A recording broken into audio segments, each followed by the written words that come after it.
Le tour du monde en 80 jours, d'après l'œuvre de Jules Verne. Copyright Clé Internationale 2009. Chapitre 1. Nous sommes en 1872. Au numéro 7 de Savile Row, Burlington Gardens, à Londres, habite Phileas Fogg, l'un des membres les plus remarquables du Reform Club. Phileas Fogg est un bel homme d'une quarantaine d'années, calme et tranquille. Il vit seul, avec son domestique, Jean Passepartout, un Français sympathique et gai, très serviable et aussi très fort. La vie de Phileas Fogg se déroule toujours de la même manière.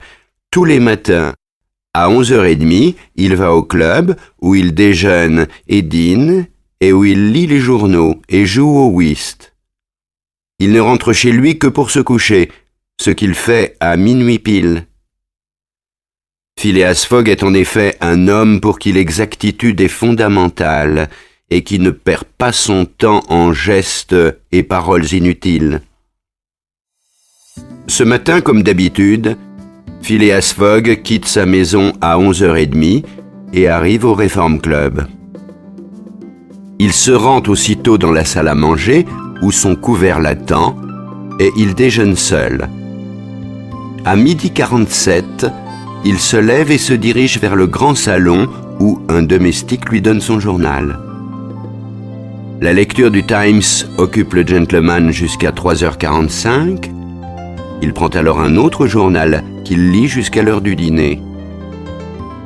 Après son repas, il se rend à nouveau dans le grand salon où il retrouve ses habituels compagnons de jeu, l'ingénieur Andrew Stuart, les banquiers John Sullivan et Samuel Fallentin, le fabricant de bière Thomas Flanagan et Gauthier Ralph, un des responsables de la Banque d'Angleterre. « Eh bien, Ralph, demande Thomas Flanagan, où en est cette histoire de vol ?»« J'espère que nous allons bientôt arrêter le voleur, répond Ralph. Des inspecteurs de police ont été envoyés en Amérique et en Europe pour le retrouver. »« Vous savez donc de qui il s'agit, demande Stuart. »« Le Times dit que c'est un gentleman. » C'est Phileas Fogg qui vient de faire cette réponse. Puis il salue ses camarades qui font de même. L'affaire dont il est question, et dont parlent les journaux, s'est passée 3 jours avant, le 29 septembre. Une grosse somme de billets de banque a été prise dans la caisse de la Banque d'Angleterre. Or, le jour du vol, on a remarqué un monsieur très élégant et distingué qui allait et venait dans la salle.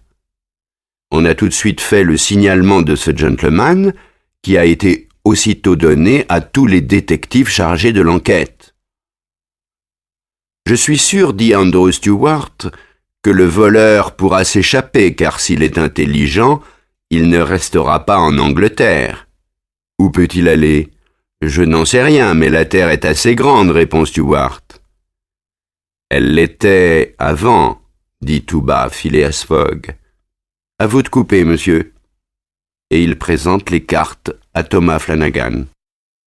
La discussion s'arrête un moment, mais Andrew Stuart la reprend bientôt en disant « Comment, avant ? Est-ce que la Terre est devenue plus petite, par hasard ?» Bien sûr, répond Gauthier Ralph, je suis d'accord avec monsieur Fogg. Elle a diminué puisqu'on peut la parcourir 10 fois plus vite qu'il y a 100 ans. À vous de jouer, monsieur Stuart, dit Phileas Fogg. Mais Stuart n'est pas convaincu, et une fois la partie finie, il dit « Monsieur Ralph, vous avez une manière amusante de dire que la Terre a diminué. Ainsi, parce qu'on peut maintenant en faire le tour en 3 mois, en 80 jours seulement, dit Phileas Fogg. En effet, messieurs, ajoute John Sullivan, et cela, grâce au progrès des transports, c'est écrit dans le journal d'aujourd'hui.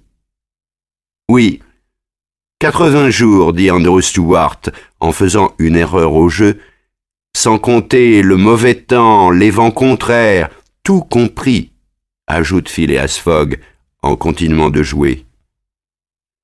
Théoriquement, vous avez raison, monsieur Fogg, Mais dans la pratique aussi, monsieur Stewart. Je parierais bien 4000 livres qu'un tel voyage, fait dans ces conditions, est impossible. Très possible, au contraire, répond monsieur Fogg. Alors faites-le. Le tour du monde en 80 jours? Oui. Je le veux bien. Quand? Tout de suite. C'est une plaisanterie. Un bon Anglais ne plaisante jamais. C'est très sérieux. Je parie 20 000 livres contre qui voudra que je ferai le tour de la Terre en 80 jours ou moins. Acceptez-vous? Nous acceptons, répondent messieurs Stewart, Fallentin, Sullivan, Flanagan et Ralph. Bien, dit monsieur Fogg. Le train de Douvres part à 8h45. Je vais le prendre. Ce soir même, demande Stewart. Ce soir même, répond Phileas Fogg. C'est aujourd'hui mercredi 2 octobre. Je devrais être de retour à Londres, dans ce salon du Reform Club, le samedi 21 décembre, à 8h45 du soir. Sinon, je perds le pari. J'ai juste le temps de faire une dernière partie avant de partir préparer mes affaires.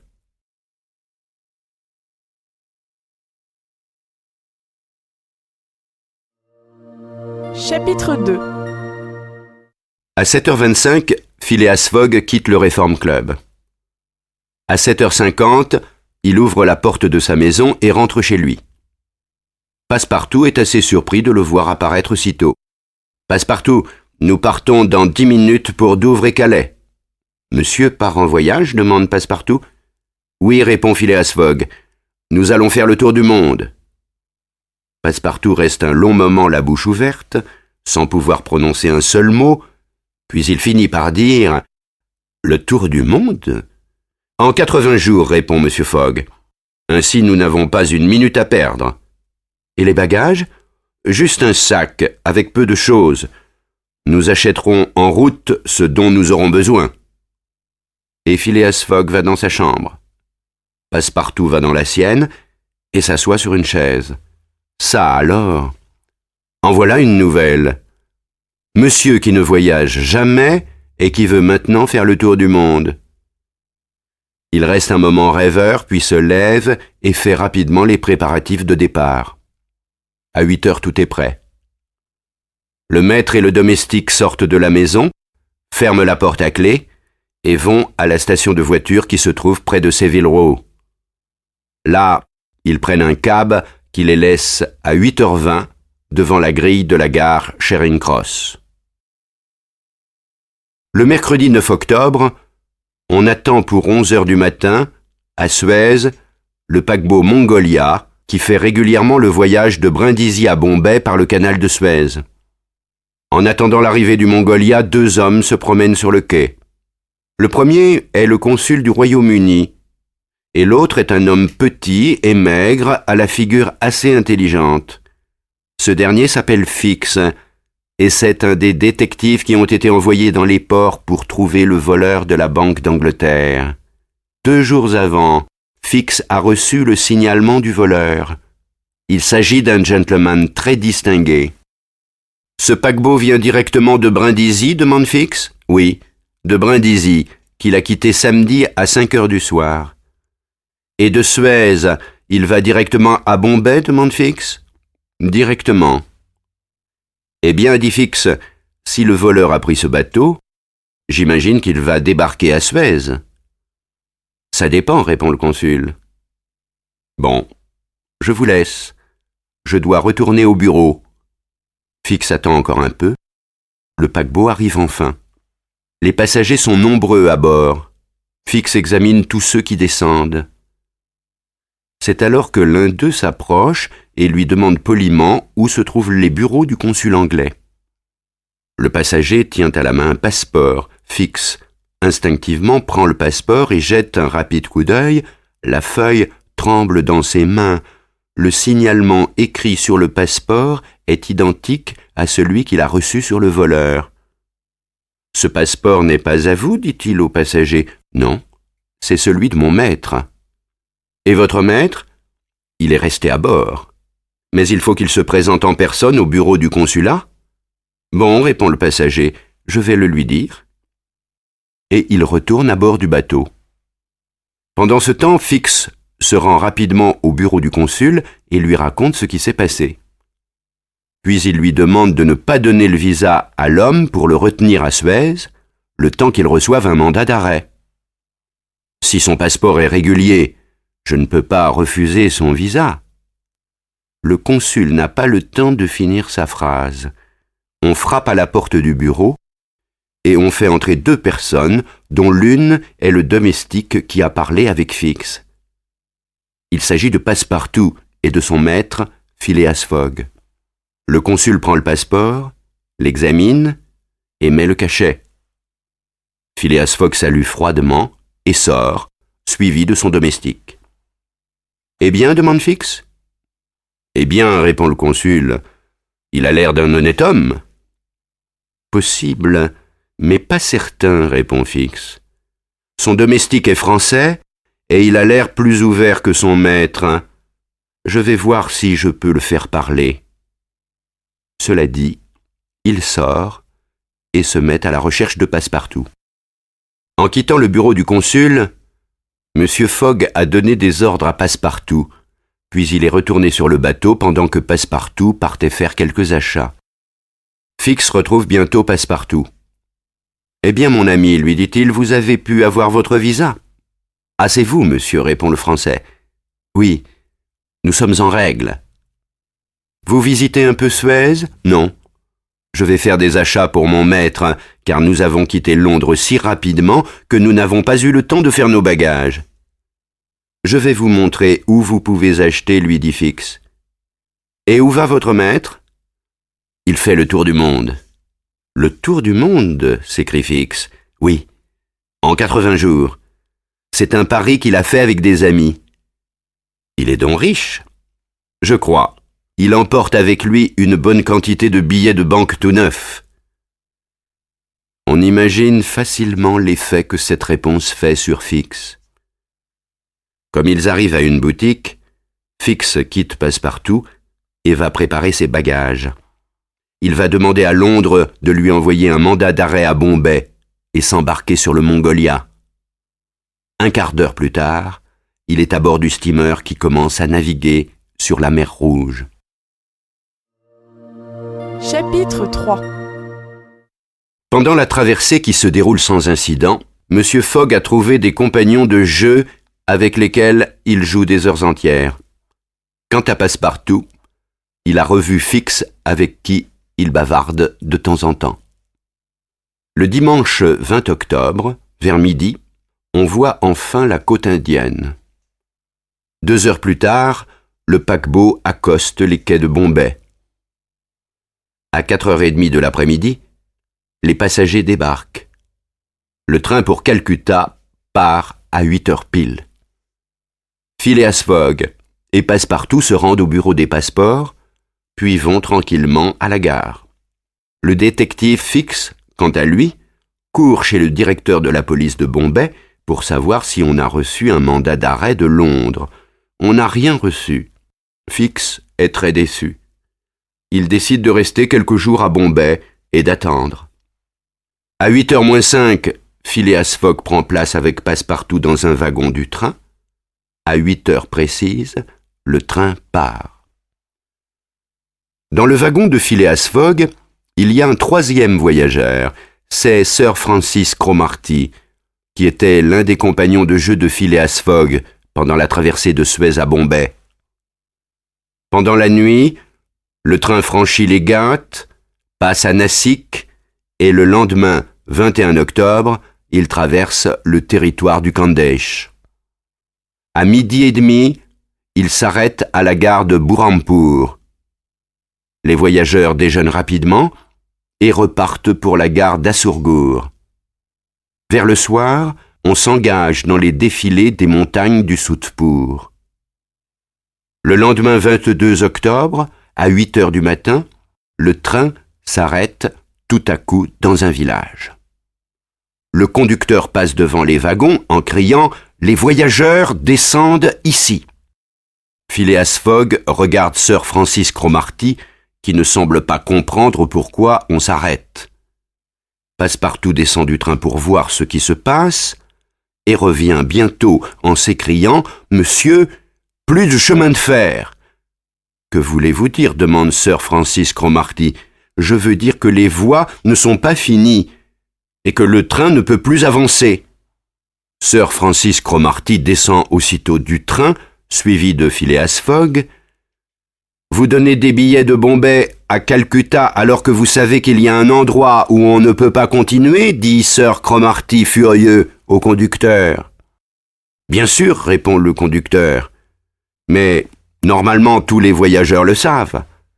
Ils se font transporter jusqu'à Allahabad pour reprendre le train. » « Sir Francis, dit M. Fogg calmement, nous allons donc chercher le moyen d'aller à Allahabad comme tout le monde. » Passepartout, qui est parti faire un tour, vient alors trouver son maître. « Monsieur, lui dit-il, je crois que j'ai trouvé un moyen de transport. » « Lequel ?»« Un éléphant, qui appartient à un Indien qui habite près d'ici. »« Allons voir l'éléphant, répond M. Fogg.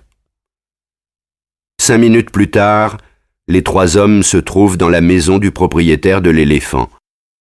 Phileas Fogg, après une longue discussion, parvient à acheter l'éléphant à l'Indien. Il paie immédiatement la forte quantité qu'il a proposée, puis il cherche un guide qu'il n'a aucune difficulté à trouver. C'est un jeune homme sympathique, à la figure intelligente. Les voyageurs achètent des provisions pour le voyage, puis Sir Francis s'installe dans le siège qui est placé sur l'un des côtés de l'animal, et M. Fogg dans celui qui est placé sur l'autre. Passepartout monte sur le dos de l'animal entre son maître et Sir Francis. Le guide monte sur le cou de l'éléphant et, à 9 heures, l'animal quitte le village et s'enfonce dans une épaisse forêt. Le guide est habile et conduit très bien l'animal. Après un long trajet et plusieurs pauses, les voyageurs s'arrêtent enfin à 8 heures du soir dans une sorte de maison en ruine pour y passer la nuit. On a alors déjà fait la moitié du chemin pour arriver à la gare d'Allahabad. Aucun incident ne se passe pendant la nuit. À 6 heures du matin, on se remet en marche. Le guide espère arriver à la gare d'Allahabad le soir même. Vers midi, il se trouve près de Callenger, une petite ville située sur le Cani, un des sous-affluents du Gange. On décide de s'arrêter sous des bananiers pour déjeuner. À 2 heures, le guide les fait entrer dans une épaisse forêt. Le voyage semble se dérouler sans incident. Cependant, à 4 heures, l'éléphant s'arrête soudain. « Que se passe-t-il » demande Sir Francis. « Je ne sais pas » répond le guide, en écoutant attentivement un murmure confus. Quelques instants après, le murmure devient plus définissable. C'est une sorte de concert de voix humaines et d'instruments de musique. Passepartout est très attentif à ce qui se passe. M. Fogg attend patiemment, sans prononcer une parole. Le guide descend de l'éléphant, l'attache à un arbre et s'enfonce dans la forêt. Quelques minutes plus tard, il revient et dit « C'est une procession de brahmanes qui vient de ce côté. Il est préférable qu'ils ne nous voient pas. » Tous descendent de l'éléphant et vont se cacher entre les arbres. Le bruit des voix et des instruments se rapproche. À travers les branches des arbres, les voyageurs voient parfaitement ce qui se passe. D'abord s'avancent les prêtres. Ils sont entourés d'hommes, de femmes et d'enfants qui chantent un air très triste. Derrière eux, sur un char, apparaît une statue très laide. Sir Francis reconnaît cette statue. « C'est la déesse Kali, murmure-t-il, la déesse de l'amour et de la mort. » Derrière, quelques brahmanes traînent une femme qui a des difficultés à marcher. Cette femme est jeune. Sa tête, son cou, ses épaules, ses oreilles, ses bras et ses mains sont chargés de bijoux.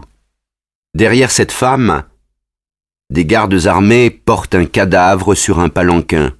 C'est le corps d'un vieil homme. Puis arrivent les musiciens qui ferment le cortège. Sir Francis regarde d'un air triste et, se tournant vers le guide, il demande « Un souti ?» Le guide fait un signe affirmatif et met un doigt sur ses lèvres. Le long cortège s'éloigne bientôt dans la forêt. Dès qu'il disparaît, Phileas Fogg demande « Qu'est-ce qu'un souti ?» « Un souti, monsieur Fogg, » répond Sir Francis, « c'est un sacrifice humain. Cette femme que vous venez de voir sera brûlée demain aux premières heures du jour. »« Ah, les misérables !» s'écrie Passepartout. « Et ce cadavre, demande monsieur Fogg, c'est celui du prince, son mari. »« La malheureuse, murmure Passepartout, brûlée vive. »« Mais où la conduit-on » demande monsieur Fogg. « À la pagode de Pillaji, qui se trouve près d'ici, répond le guide. Elle y passera la nuit, en attendant l'heure du sacrifice qui aura lieu demain matin. » Après cette réponse, le guide conduit l'éléphant sur le chemin et monte sur son cou. Monsieur Fogg dit alors à Sir Francis, « Si nous sauvions cette femme ?» « Sauver cette femme, monsieur Fogg, s'écrie Sir Francis, « j'ai encore 12 heures d'avance. Je peux les consacrer à cela. »« Vous êtes un homme de cœur, dit Sir Francis. »« Quelquefois, répond Phileas Fogg, quand j'ai le temps. » Phileas Fogg demande au guide et à Passepartout ce qu'ils en pensent.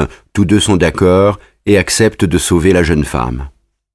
Ils décident d'attendre la nuit pour agir. Dès que la nuit tombe, vers 6 heures du soir, ils s'approchent discrètement de la pagode. Près de la pagode, ils voient un grand tas de bois, c'est le bûcher. Ils attendent qu'il fasse nuit noire et que tous les gens soient endormis pour faire quelque chose. Mais la nuit passe et ils ne peuvent rien faire car les gardes qui se tiennent devant la pagode, où se trouve la jeune femme, veillent. La nuit paraît longue, les heures passent lentement. Enfin, le ciel commence à annoncer la venue du jour, mais il fait encore très sombre. Les portes de la pagode s'ouvrent. Une lumière vive s'échappe de l'intérieur et M. Fogg et Sir Francis peuvent voir la victime que 2 prêtres traînent dehors. La malheureuse essaie de s'échapper, mais en vain. La foule se met en marche. Phileas Fogg et ses compagnons la suivent. Ils se placent devant le bûcher où le corps du mari de la jeune femme est déjà couché. On place la jeune femme à côté du mort. On approche une torche du bois qui commence aussitôt à brûler. Phileas Fogg veut alors s'élancer sur le bûcher et Sir Francis et le guide doivent le retenir. Un cri de terreur s'élève soudain et toute la foule se jette à terre, effrayée. Le prince n'est pas mort, car on le voit se redresser tout à coup, soulever la jeune femme dans ses bras et descendre du bûcher. Le ressuscité traverse la foule, emportant la jeune femme évanouie dans ses bras, et arrive à l'endroit où se trouvent Phileas Fogg et Sir Francis. « Partons vite, dit-il. » C'est Passepartout qui s'est glissé vers le bûcher au milieu de la fumée et qui, profitant du reste d'obscurité, a arraché la jeune femme à la mort. Un instant après, ils disparaissent tous dans le bois et l'éléphant les emporte rapidement. 1 heure après avoir quitté la pagode de Pillaji, le guide décide de faire un arrêt pour permettre à l'éléphant de se reposer. Il est 7 heures.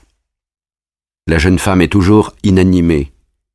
Sir Francis dit à Phileas Fogg que la jeune femme ne sera en sécurité que si elle quitte l'Inde. Phileas Fogg lui répond qu'il tiendra compte de cette observation. On reprend la route. Vers 10 heures, le guide annonce qu'on arrive à la gare d'Allahabad. Là, le chemin de fer fonctionne, et en moins d'1 jour et d'1 nuit, il peut les mener à Calcutta.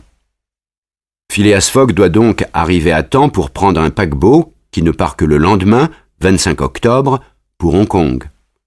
La jeune femme est déposée dans une chambre de la gare et Passepartout est chargé d'aller lui acheter des vêtements, robes, manteaux, etc., tout ce qu'il trouvera. La jeune femme reprend enfin connaissance. Elle dit qu'elle s'appelle Miss Aouda et, Après avoir écouté le récit de Phileas Fogg sur son sauvetage, elle remercie beaucoup les voyageurs. C'est une femme charmante qui parle l'anglais à la perfection. Cependant, le train va bientôt partir.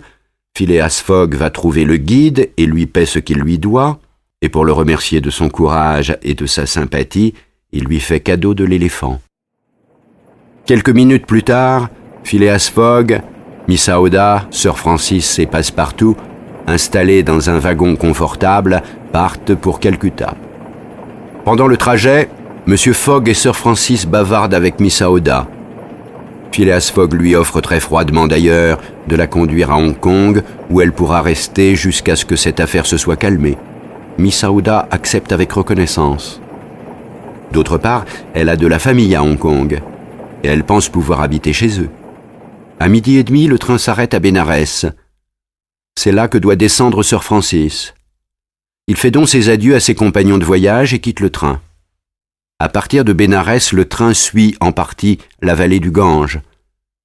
Enfin, à 7h du matin, on atteint Calcutta. Le paquebot qui va à Hong Kong ne part qu'à midi. Phileas Fogg a donc 5 heures devant lui. Il est arrivé comme prévu à Calcutta le 25 octobre, 23 jours après avoir quitté Londres. Il n'a donc ni retard, ni avance. Chapitre 4.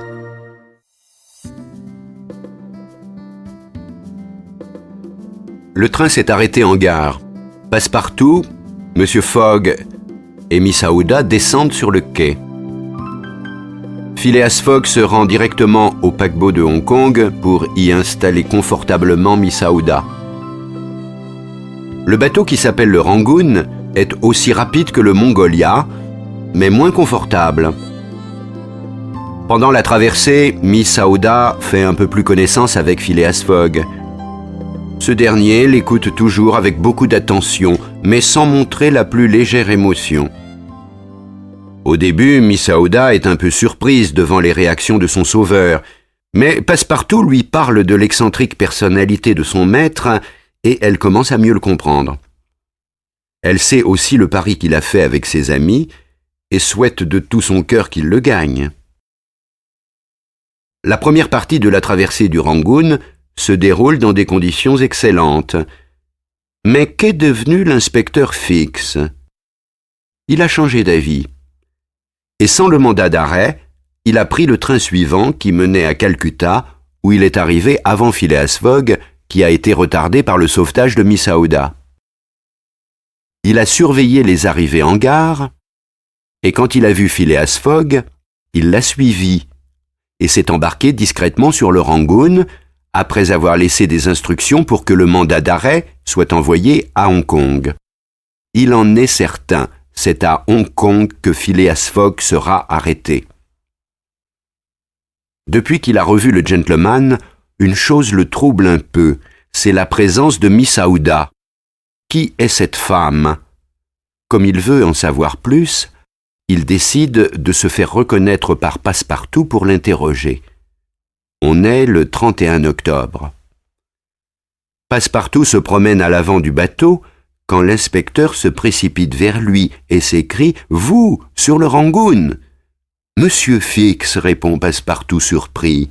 « Quoi, je vous laisse à Bombay et je vous retrouve sur la route de Hong Kong, mais vous faites donc aussi le tour du monde ?»« Non, non, répond Fix, mais mes affaires m'obligent souvent à me déplacer. »« Et votre maître, comment va-t-il ?»« Très bien, et toujours aussi ponctuel. » Pas un jour de retard.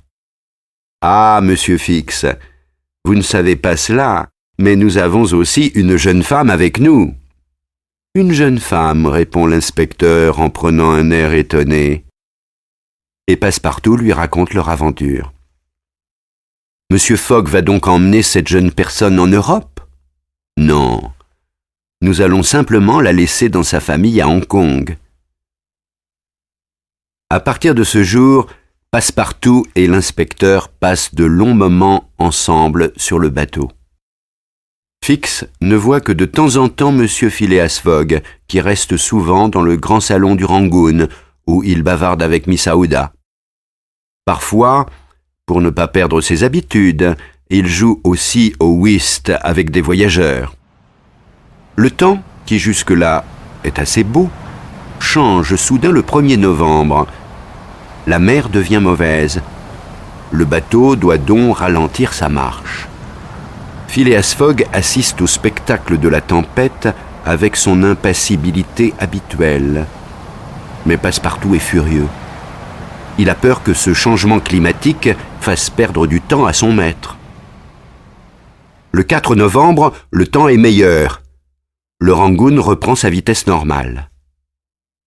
Mais on a cependant perdu 24 heures à cause de la tempête, et le bateau arrive le 6 au port de Hong Kong, alors qu'il devait arriver le 5. En arrivant à Hong Kong, M. Fogg se renseigne pour savoir quand part le steamer qui se rend à Yokohama. On lui apprend qu'il est déjà parti. M. Fogg reçoit la nouvelle calmement et déclare qu'il faut d'abord aller voir la famille de Miss Aouda avant de régler ce petit incident. Il demande à Passepartout d'aller faire quelques courses et de le retrouver dans 1 heure au port. Puis il se rend avec Miss Aouda chez les cousins de la jeune femme. Là, ils apprennent que la famille de cette dernière est partie en Europe. À cette nouvelle, Miss Aouda reste d'abord sans voix. Puis elle passe sa main sur son front et dit « Que dois-je faire, Monsieur Fogg ?»« C'est très simple, répond le gentleman. Allez en Europe. »« Mais je ne peux pas abuser. »« Vous n'abusez pas et votre présence ne dérange pas du tout mon programme. » Miss Aouda accepte.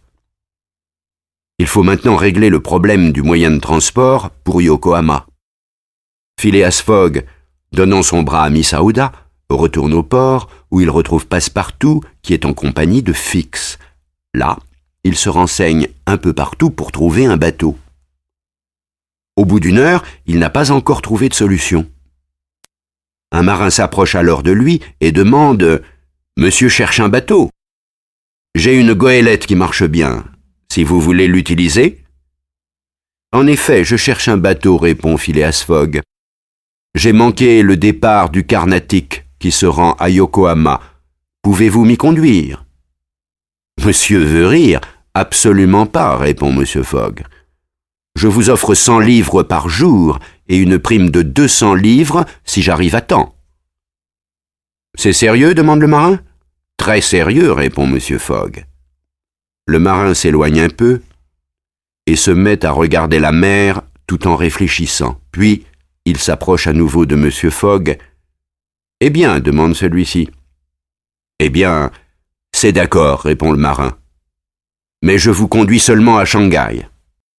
Ce n'est pas à Shanghai que je veux aller, mais à Yokohama pour prendre le bateau qui va à San Francisco. Monsieur, le bateau qui va à San Francisco part de Shanghai. Vous en êtes sûr ? Absolument. Et quand quitte-t-il Shanghai ? Le 11 à 7 heures du soir. Nous avons le temps. Parfait. Quand pouvons-nous partir ? Dans 1 heure, monsieur. Voici un peu d'argent, lui dit Phileas Fogg en lui donnant des billets.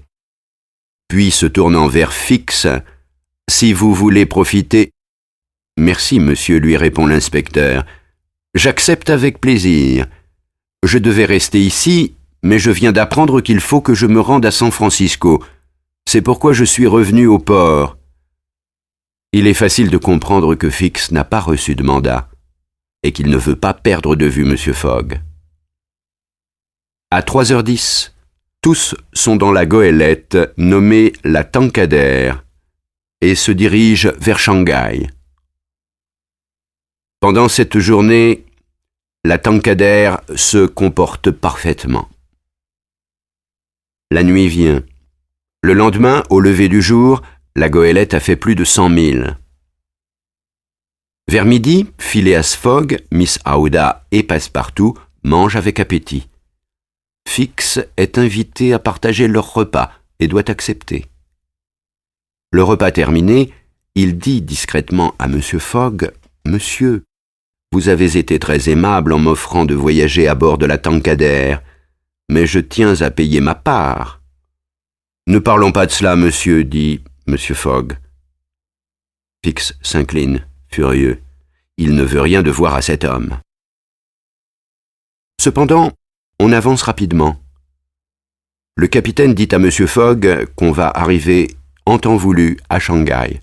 Malheureusement, le 10 novembre, une tempête se lève. Pendant toute la journée, la goélette navigue lentement, emportée par des vagues énormes. Avec la nuit, la tempête est encore plus forte. Le lendemain 11 novembre, au lever du jour, le capitaine de la Tankadère déclare qu'on est à 100 milles de Shanghai. 100 milles. Et il ne reste que cette journée pour les faire. C'est le soir même que M. Fogg doit arriver à Shanghai s'il ne veut pas manquer le départ du bateau de Yokohama. À midi, la goélette n'est plus qu'à 45 milles de Shanghai.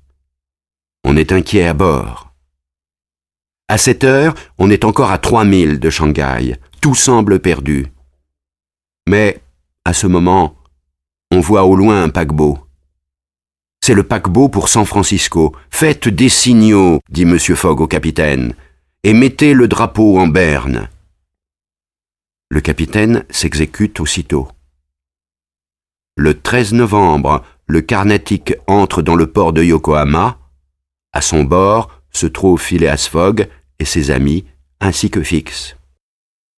Le capitaine a vu les signaux envoyés par la Tankadère et s'est approché de la goélette.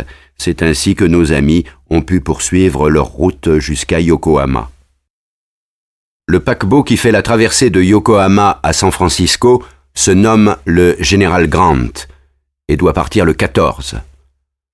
Avant d'embarquer, M. Fogg, Miss Aouda et Passepartout vont faire quelques achats. Quant à l'inspecteur Fix, il va à ses affaires. Enfin, l'heure du départ arrive. Pendant la traversée, il ne se produit aucun incident nautique. L'océan Pacifique justifie bien son nom. M. Fogg est aussi calme et peu communicatif que d'habitude. Sa jeune compagne éprouve de plus en plus d'amitié pour cet homme et s'intéresse énormément à son pari. 9 jours après avoir quitté Yokohama, Phileas Fogg a parcouru la moitié du globe terrestre. Mais où est Fix en ce moment? Fix est naturellement à bord du général Grant. En effet, en arrivant à Yokohama, il est allé immédiatement au bureau du consul. Là, il a enfin trouvé le mandat d'arrêt, mais il est devenu inutile car M. Fogg a quitté les possessions anglaises. Pour Fix, il ne reste plus qu'une chose à faire, poursuivre le voyage avec M. Fogg afin de l'arrêter quand il posera de nouveau le pied en Angleterre. Voilà pourquoi Fix se trouve sur le paquebot. Le 3 décembre, le général Grant arrive à San Francisco. M. Fogg n'a pas perdu un seul jour. Chapitre 5. Il est 7 heures du matin quand Phileas Fogg, Miss Aouda et Passepartout arrivent sur le continent américain. Aussitôt débarqué, M. Fogg s'informe de l'heure à laquelle part le premier train pour New York. C'est à 6 heures du soir. M. Fogg dispose donc d'une journée pour se promener dans la ville. Il fait donc venir une voiture et se fait conduire à l'International Hotel. Le restaurant de l'hôtel est très confortable. M. Fogg et Miss Aouda s'installent à une table et se font servir un excellent repas. Après le déjeuner, ils partent faire une promenade dans la ville, puis ils reviennent se reposer à l'hôtel avant le départ du train. À 5h30, les voyageurs prennent une voiture pour se rendre à la gare où ils trouvent le train prêt à partir. À 6 heures du soir, quand le train part, il fait déjà nuit. À 8 heures, un steward entre dans le wagon qu'occupent M. Fogg et ses amis, ainsi que l'inspecteur Fix, et annonce que l'heure du coucher a sonné. Des cabines sont installées en quelques instants et chacun a bientôt à sa disposition un lit confortable. Il ne reste plus qu'à se coucher et dormir, ce que tous font aussitôt. À 7 heures du matin, on vient réveiller les voyageurs. 1 heure après, le dortoir est redevenu un wagon ordinaire. À midi, le train s'arrête 20 minutes à Reno pour que les voyageurs puissent déjeuner. Après le déjeuner, M. Fogg, Miss Aouda et leurs compagnons reprennent leur place dans le wagon et se disposent à regarder le paysage varié qui passe sous leurs yeux. Prairies, montagnes à l'horizon, creeks. Parfois un grand troupeau de bisons qu'on aperçoit au loin. Ces animaux opposent souvent de grands obstacles au passage des trains. C'est d'ailleurs ce qui se passe à 3 heures de l'après-midi. En effet, un troupeau de 10 à 12 000 têtes apparaît soudain sur la voie. Le train est obligé de s'arrêter pour les laisser passer. Quand les bisons ont adopté une direction, rien ne peut leur faire modifier leur marche.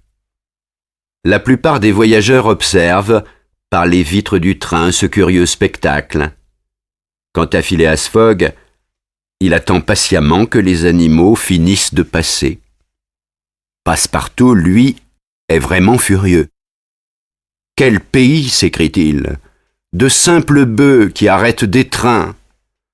J'espère que cela ne va pas trop retarder mon maître. » Le défilé des bisons dure 3 grandes heures et la voie ne devient libre qu'à la tombée de la nuit. À 9h30, le train pénètre dans le territoire de l'Utah. Le 7 décembre, la neige tombe abondamment pendant la nuit, mais elle ne gêne en rien la marche du train. Pourtant, ce mauvais temps inquiète Passepartout. Quelle idée mon maître a eue de voyager en hiver, se dit-il souvent. Le voyage se poursuit cependant sans incident avec ses différents arrêts. M. Fogg a naturellement trouvé des voyageurs pour jouer aux cartes avec lui, et il passe beaucoup de temps à bavarder avec Miss Aouda. Le 8 décembre, à 11 heures, on arrive à la gare de Plum Creek. M. Fogg se lève et, suivi de Passepartout, il se dirige vers la portière pour aller marcher un moment sur le quai. Le conducteur les voit et leur dit « On ne descend pas, messieurs. » « Et pourquoi ?» demande M. Fogg. « Nous avons 20 minutes de retard et le train repart immédiatement. » La cloche sonne en effet et le train se remet en marche. Le train avance depuis une demi-heure quand soudain des cris sauvages retentissent, accompagnés de coups de feu. M. Fogg prend vite un revolver et sort du wagon. Il a compris que le train est attaqué par des Sioux. Les Indiens ont en effet escaladé les wagons et envahissent le train. Les voyageurs, presque tous armés, se défendent avec courage. On n'entend que des cris et des coups de feu. Dès le début de l'attaque, Miss Aouda se comporte courageusement. Le revolver à la main, elle tire quand elle voit un ennemi s'approcher. Mais il faut en finir. Cette lutte dure depuis 10 minutes et va se terminer en faveur des Sioux si le train ne s'arrête pas. En effet, la gare du fort Kearney est à environ 2 milles de distance. Là se trouve un poste américain. Mais une fois ce poste passé, entre le fort de Kearney et la gare suivante, les Sioux seraient les maîtres du train. Le conducteur se bat à côté de M. Fogg quand une balle le touche. En tombant, il s'écrie « Nous sommes perdus si le train ne s'arrête pas avant 5 minutes. » « Il s'arrêtera, dit Phileas Fogg, qui se précipite hors du wagon. « Restez, monsieur !» lui crie Passepartout. « J'y vais !» Et le courageux garçon, sans être vu des Indiens, parvient à se glisser sous le wagon. Et tandis que la lutte continue, se faufilant sous les wagons et s'accrochant aux chaînes, il arrive à l'avant du train. Personne ne l'a vu. Là, il parvient à détacher le train de la locomotive, qui continue sa route alors que le train reste peu à peu en arrière. Il s'arrête enfin à moins de 100 pas de la gare de Kearney. Les soldats du fort, attirés par les coups de feu, arrivent alors rapidement, mais les Sioux sont déjà partis. Quand les voyageurs se comptent sur le quai de la gare, ils constatent qu'il manque 3 personnes, et parmi eux, Passepartout qui vient, grâce à son courage, de les sauver. Chapitre 6. Que sont devenues ces 3 personnes ? Ont-elles été tuées pendant le combat? Sont-elles prisonnières des Sioux? On l'ignore. Miss Aouda est saine et sauve. Phileas Fogg, qui a beaucoup lutté, n'a pas une seule égratignure. Fix est blessé au bras, mais la blessure est superficielle. Les voyageurs ont quitté le train. Monsieur Fogg, les bras croisés, reste immobile. Il doit prendre une grave décision. Miss Aouda, près de lui, le regarde sans prononcer une parole. Il comprend ce regard. Si son serviteur est prisonnier des Indiens, il doit agir. « Je le retrouverai mort ou vivant, dit-il simplement. « Ah, Monsieur Fogg, s'écrie la jeune femme en prenant les mains de son compagnon qu'elle couvre de larmes. « Vivant, ajoute Monsieur Fogg. » Plusieurs soldats du fort s'offrent pour l'accompagner. Fix le lui propose aussi. « Comme vous voulez, monsieur, mais je préférerais que vous restiez auprès de Miss Aouda. » Quelques instants après, Monsieur Fogg serre la main de la jeune femme, puis il part avec la troupe de soldats. Miss Aouda se retire dans une chambre de la gare et là, seule, elle attend en pensant à Phileas Fogg, à sa générosité simple et à son courage tranquille. L'inspecteur Fix, lui, se promène nerveusement sur le quai de la gare. Il a peur que Phileas Fogg s'échappe. Le soir tombe. Il n'y a aucune nouvelle de la troupe. Miss Aouda décide de se coucher, mais elle ne peut pas dormir de toute la nuit. À l'aube, il n'y a toujours aucun mouvement. Enfin, à 7 heures du matin, on entend des coups de feu et on aperçoit une petite troupe qui avance. Monsieur Fogg marche en tête et près de lui Passepartout et les 2 autres passagers manquants. Tous sont accueillis avec des cris de joie. Fix, sans prononcer une parole, regarde Monsieur Fogg. Il est de plus en plus surpris par cet homme. Quant à Miss Aouda, elle a pris la main du gentleman et la serre dans les siennes. Cependant, Passepartout, dès son arrivée, a cherché le train dans la gare. « Le train !» s'écrie-t-il. « Parti !» répond Fix. « Et le suivant passera quand ?» demande Monsieur Fogg. « Ce soir seulement. »« Ah !» répond simplement l'impassible gentleman. Phileas Fogg a maintenant un retard de 20 heures. À ce moment, l'inspecteur Fix lui demande « Très sérieusement, monsieur, vous êtes pressé ?»« Très sérieusement, répond Phileas Fogg. Il faut que j'arrive à New York le 11 avant 9 heures du soir, heure du départ du paquebot de Liverpool. Hier soir, dit Fix, un homme m'a proposé un moyen de transport, un traîneau à voile. C'est peut-être une solution pour arriver à la gare d'Omaha, où l'on peut prendre un train qui conduit à Chicago et New York. En faisant cette proposition, l'inspecteur Fix, le lecteur l'a compris, n'a qu'une idée en tête, arriver le plus vite possible sur le sol anglais pour arrêter M. Fogg. Phileas Fogg accepte et ils vont trouver l'homme au traîneau. Ils se mettent très vite d'accord et, à 8 heures, le traîneau est prêt à partir. Les voyageurs s'y installent et se serrent dans leur couverture de voyage. Les 2 voiles sont hissées et grâce au vent favorable, le traîneau avance rapidement sur la neige. Quelle traversée! Les voyageurs, pressés les uns contre les autres, ne peuvent pas parler. Le froid est en plus très intense. Mais, en 5 heures, le conducteur parcourt la distance et, à 1 heure, les voyageurs sont à Omaha. Passepartout et Fix sautent immédiatement à terre et aident M. Fogg et la jeune femme à descendre du traîneau. M. Fogg paie généreusement le conducteur et tous se précipitent vers la gare. Quand ils arrivent, le train direct est prêt à partir et ils ont juste le temps de monter. Le 11 décembre, à 11h15 du soir, le train arrive à New York. Le China, à destination de Liverpool, est parti depuis 45 minutes. Chapitre 7. Passepartout est désespéré. Avoir manqué le paquebot de 45 minutes, cela le tue. Monsieur Fogg, lui, est toujours aussi impassible. Nous verrons demain, dit-il. Puis il appelle un fiacre qui les conduit à l'hôtel Saint-Nicolas dans Broadway.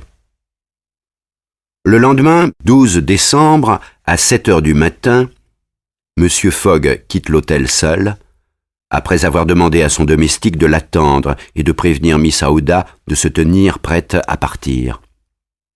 À 8h30 pile, il est de retour à l'hôtel. Il a acheté un bateau à un Anglais et, contre une forte somme d'argent, il a réussi à convaincre l'homme de le mener à Queenstown, en Irlande. De là, il pourra se rendre à Dublin, puis à Liverpool. Quand l'inspecteur Fix apprend la nouvelle, il se dit que décidément, la Banque d'Angleterre n'aura plus grand-chose quand Phileas Fogg sera enfin arrêté. À 9h, les 4 voyageurs embarquent sur le bateau. Le 20 décembre, vers 1h du matin, le bateau entre dans le port de Queenstown. Les voyageurs débarquent aussitôt. Ils se rendent à la gare et, à 1h30, ils prennent un train qui arrive à Dublin au lever du jour. De là, ils s'embarquent sur un steamer qui les mène à Liverpool. À 12h moins 20, le 21 décembre, Phileas Fogg débarque enfin sur le quai de Liverpool. Il n'est plus qu'à 6 heures de Londres. Mais, à ce moment, Fix s'approche, lui met la main sur l'épaule et lui montrant son mandat, « Vous êtes bien monsieur Phileas Fogg, lui dit-il. »« Oui, monsieur. »« Au nom de la reine, je vous arrête. » Phileas Fogg est en prison à la douane de Liverpool. Assis sur un banc, il attend calmement. Quoi ? Conserve-t-il encore un peu d'espoir ? Il a posé sa montre sur la table et il regarde les aiguilles avancer. À 2h33, on entend un bruit de porte qui s'ouvre et la voix de Passepartout et de Fix. Le regard de Phileas Fogg brille un instant. La porte du poste s'ouvre et il voit Miss Aouda, Passepartout et Fix qui se précipitent vers lui. Fix a les cheveux en désordre et a du mal à parler. « Monsieur, balbutie-t-il, monsieur, pardon, une horrible erreur. Voleur, arrêté, il y a 3 jours. Vous... libre. » Phileas Fogg est libre. Il s'avance vers le détective, le regarde bien en face et lui donne 2 bons coups de poing. Puis il rentre avec ses amis à Londres, où, après avoir fait ce voyage autour du monde, il arrive avec un retard de 5 minutes.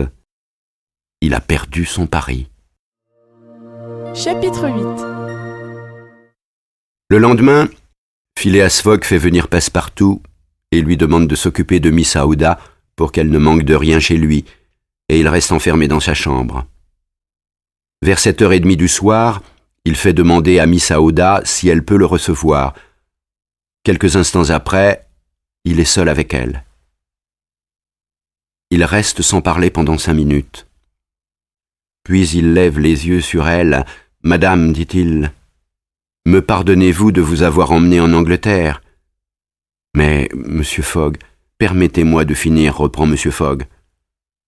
Quand je vous ai éloigné de votre pays, devenu si dangereux pour vous, j'étais riche, et je voulais mettre une partie de ma fortune à votre disposition. Maintenant, je suis ruiné. Cependant, je vous propose de vous aider avec le peu qu'il me reste. »« Mais vous, monsieur Fogg, que deviendrez-vous » demande Miss Aouda. « Moi, madame, répond froidement le gentleman, je n'ai besoin de rien. Mais vos amis, je n'ai pas d'amis, madame. Vos parents, je n'ai plus de famille. » Monsieur Fogg, dit alors Miss Aouda qui se lève et lui tend la main. « Voulez-vous à la fois une parente et une amie ? Voulez-vous de moi pour femme ?» Monsieur Fogg ferme les yeux un instant. Quand il les rouvre, il dit « Je vous aime. Je vous ai toujours aimé. » « Ah !» s'écrie Miss Aouda en mettant sa main sur son cœur. Monsieur Fogg appelle aussitôt Passepartout. Il lui dit d'aller trouver le révérend de la paroisse de Marylebone pour lui demander s'il peut célébrer un mariage demain, lundi. Passepartout, enchanté, part en courant. À 8h38, il revient chez son maître, essoufflé et tout agité. Il ne peut pas parler. « Qu'y a-t-il » demande Monsieur Fogg. « Mon maître, balbutie Passepartout. Mariage Impossible. Impossible, impossible pour demain. Pourquoi? Parce que demain, c'est dimanche. Lundi, répond M. Fogg.